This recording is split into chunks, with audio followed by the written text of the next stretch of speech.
In no particular order, here are some of the toughest people around. Number 8. Mr. AB. If you're into fitness or have friends who are, you've probably heard about some of the extreme diet routines that people actually go through.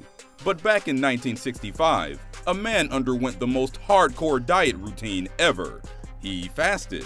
Now, fasting isn't really something that new.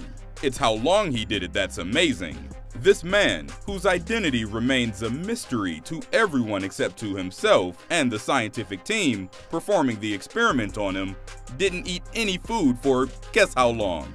Over a year. He fasted for 382 days. When the experiment started, the 27-year-old man suffered from morbid obesity. Mr. AB, the only name provided by the team of researchers afterward, willingly subjected himself to total starvation. During his fast, the doctors only gave him multivitamins and a couple tablespoons of yeast every single day to prevent critical nutrient deficiencies. But other than that, he didn't consume any food whatsoever. The researchers checked his blood samples every week in order to keep track of his vitals. Months passed and Mr. AB remained healthy. Of course, the primary goal of Mr. AB was to reduce weight, and obviously he achieved that. In the beginning, he weighed 456 pounds. After 382 days, Mr. AB had reduced his body weight to roughly 180 pounds. The most amazing part? He didn't end up with any skin folds, like other obese people losing a massive amount of weight rapidly, something that researchers attributed to his fasting. Number 7. Chris Gursky. Sometimes luck simply isn't on our side, yet our survival instinct has a way of kicking in when we most need it. This is exactly what happened to Chris Gursky when he went on vacation in Switzerland. At one point during his vacation, Chris decided to go hang gliding through the skies. It's Switzerland after all, and the landscape is supposed to be breathtaking. Little did he know he was about to work out his arms to the max. When Chris and the pilot took off, Chris quickly realized that something wasn't quite right. It turned out that the hang glider pilot had forgotten to attach Chris to the glider.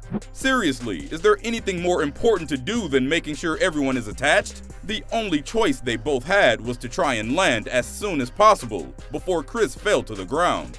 The closest area they could land was over 1,500 meters away. In the video, anyone can see how long Chris had to hold on with his left arm. Chris himself joked afterward how his left hand had left an imprint in the metal bar. Chris ended up holding on for an agonizing 2 minutes and 14 seconds. When they landed, Chris hit the ground at 45 miles per hour. He amazingly still held on even after tearing his left bicep tendon. He also had to have surgery on his broken right wrist. Chris says he wants to go gliding again, as his first time didn't quite go according to plan. Number 6. David Goggins. David Goggins' story will certainly make you believe in the power of mind over matter. In 2005, Goggins attempted to enter the Badwater 135 Ultra Marathon for a fundraiser. However, he was told by organizers that he needed to enter another ultra marathon first, as the Badwater is an invitation-only event. So, what did he do?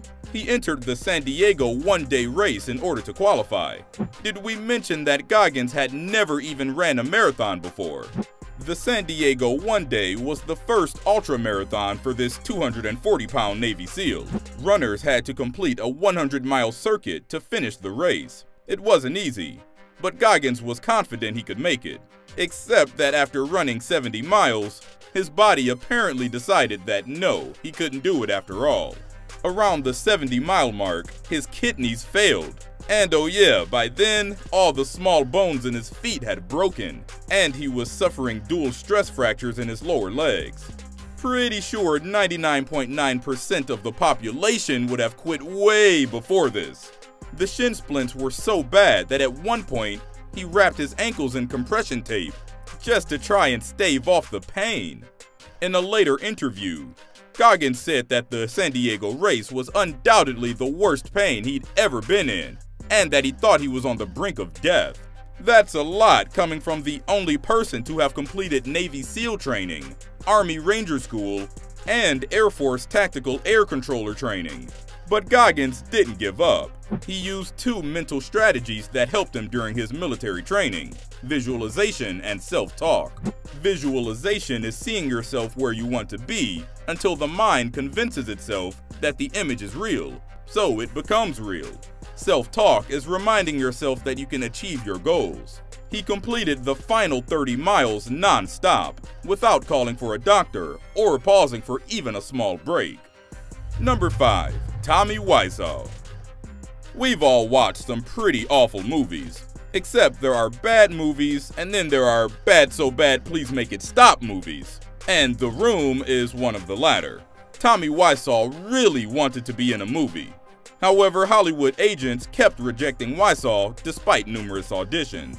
So he decided to make his own movie without really knowing how. Released in 2003, The Room is the end result of a man who decided to take matters into his own hands. Tommy Wiseau wrote, produced, directed, and starred in the movie The Room. This movie is an ode to Tennessee Williams' A Streetcar Named Desire, although anyone would agree that the final cut is anything but. Very long scenes with plots to nowhere made the movie so bad that it was hilarious. And because it was that bad, that made a ton of people watch it and make it a cult film. 20 years later, this movie is still being screened frequently. The Room has gathered a fandom that obsesses over the details. Fans go to screenings in full costume and do quirky things such as throw spoons whenever spoons appear on screen. The great success of The Room is spurred by the great mystery surrounding it. Wiseau, a genius for some people, still claims that this movie is his masterpiece. No one knows where exactly he got the millions of dollars to produce the movie, or where he even really is from. But hey, you have to give props to the man that created his own movie when Hollywood wouldn't let him in. Number 4. Charles Joughin. Charles Joughin was a survivor of perhaps the most famous maritime disaster of all time, the sinking of the Titanic. So, how did he survive? No, he didn't make it on a lifeboat. Joughin was trained from an early age to be a ship's cook. After he got a job stocking the Titanic for her maiden voyage, Joughin was eventually offered a post as the head baker. The pay was good, and the ship was supposedly the safest ever, right? What could possibly go wrong? Spoiler alert, icebergs. We have a hunch that we don't need to retell the story here. As the iceberg began to sink the ship, Joughin quickly made it to the main deck and helped people get into the lifeboats. He even ran back to the ship in order to find more passengers. When it was his turn to get into a lifeboat, he gave up his seat to another passenger. After the last lifeboat was lowered, Joughin headed below the deck and did what anyone who's resigned to a water fate would do. He got hammered. One thing the Titanic had going for it is that it was very well stocked. Official records state that the ship left port with 1,500 bottles of wine, 15,000 bottles of champagne, 20,000 bottles of beer, and hundreds of cases of liquor. So Joughin drank, and then drank some more for a good measure. According to his own testimony, he kept paddling and treading water for about 2 hours. He also admitted to hardly feeling the cold, most likely thanks to the alcohol he had imbibed. However, interestingly though, large quantities of alcohol generally increases the risk of hypothermia. Somehow, some way, he was one of the very, very few people who survived in the water. Was it because of alcohol or his will to survive? Let us know in the comments. Number 3. Troy Hurtubise. Troy Hurtubise was a man who was obsessed with creating the ultimate body armor, even if no one wanted it. He'll be remembered as the man who built a grizzly-proof suit. He got the idea in his mind that he needed to build a grizzly-proof suit after he had a rather violent encounter with the grizzly when he was just a teenager. Now, he came out alive, but many people don't. So, Hurtubise decided that he would be ready if he ever encountered another grizzly. Being the son of an anthropologist, Hurtubise was used to being outdoors exploring the world.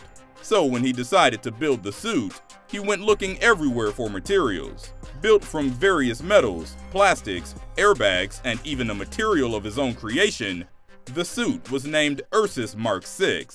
It's starting to sound eerily like the plot of Iron Man, right? Hurtubise tested the suit several times in different environments. For example, Hurtubise had 3-ton trucks drive into him at 50 kilometers an hour, 18 times in a row. And he got a bunch of bikers to hit him with baseball bats, all to prove the suit's strength and resilience. Ultimately, Hurtubise never tested his suit in front of a real grizzly bear. Number 2. Jordan Graham. Jordan Graham is one of many Americans who suffered from morbid obesity.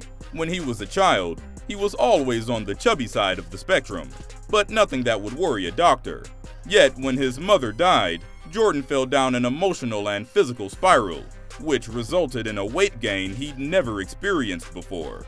In late 2007, Jordan weighed nearly 400 pounds and wore size XXL shirts and size 48 pants. You get the picture. Obviously, doctors told him he wouldn't make it much longer if he didn't change his lifestyle, but Jordan paid them no mind. That was until he was in a car crash. When he was taken to the hospital and had to get an MRI, he could barely fit in the machine. Doctors suggested that he go to other facilities more suited to his physical condition, and that was Jordan's turning point. He decided he wanted to change his body, and to do that, he had to change his life. With a severe shoulder injury caused by the car crash, many movements hurt his upper body. Still, Jordan soldiered on. He started walking a mile per day with his dog. It may not sound like much, but he slowly and surely increased the length and speed of his walks until he was running around the neighborhood. After losing his first 100 pounds by walking and running alone, he joined a gym. Jordan ultimately lost 160 pounds and maintains a healthy 220 pounds. Jordan says that the mind is so much more powerful than many people give it credit for. That's something we're not going to disagree with. Number 1. Cha Sa-sun. There's a fine line between determination and obsession, and we'll let you guys decide on this one here. Cha Sa-sun was a lady on a mission. She became an unlikely national Korean celebrity by passing her driver's test. And no, it's not because she's especially old for a license, but it's because this Korean grandma took the test 949 times before she was finally able to pass. After passing her exam, she became an inspiration to all Koreans, as Koreans highly value perseverance and determination. In April 2005, she started taking the test once a day, 5 days a week. Although after failing daily during the week for 3 years and her pace slowed down a bit, she never stopped trying. She still took the test twice a week until she finally passed. The instructors at the driving school she had attended were all cheering for her, and they gave her a giant bouquet of flowers when she finally got her license. Miss Cha wasn't having trouble with the actual driving skill test, thank goodness, but she was having trouble with the written part. The instructor said that it was a very difficult test for Miss Cha because she struggled with the terminology. She could read and write phonetically, but still the technical words escaped her grasp. She says she studied every day for over an hour in order to reach her goal, just as she studied hard when she wanted to get her hairdresser license. After she got her license, Hyundai Kia Automotive Group started an online campaign asking people to congratulate Miss Cha, and soon after, asked her to make an appearance on a commercial. Here's what's next.